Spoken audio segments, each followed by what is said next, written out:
in a small village surrounded by dense woods. There was a tale that parents told their children to keep them indoors at night. The tale spoke of whispers in the dark, soft, eerie voices that would call out to anyone wandering alone after sunset.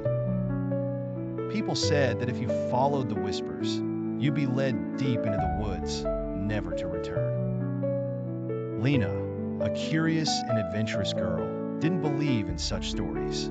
She loved exploring and often wandered far from home, even as dusk approached. Her friends warned her, but Lena laughed it off. "It's just a silly story," she said.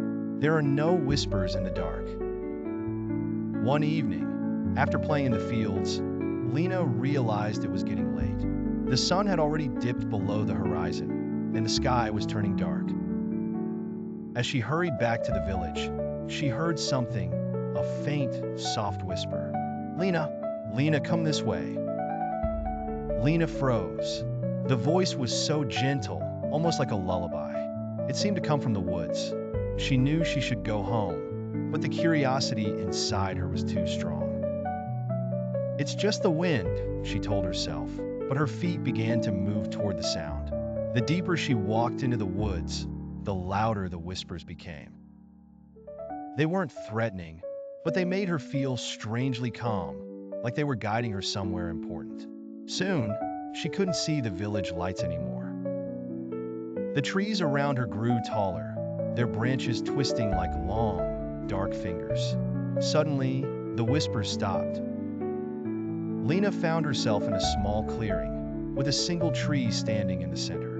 It was old and twisted, its roots sticking out of the ground like claws. There was something buried under those roots, something that glinted in the faint moonlight. Lena bent down and saw a small, old locket. She picked it up and opened it to find a faded picture of a young girl, smiling happily.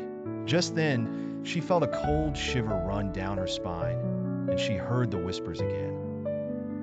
But this time, they were pleading, "Please return it." Realizing she had disturbed something she shouldn't have, Lena carefully placed the locket back under the tree. As she did, the whispers turned into soft, grateful sighs.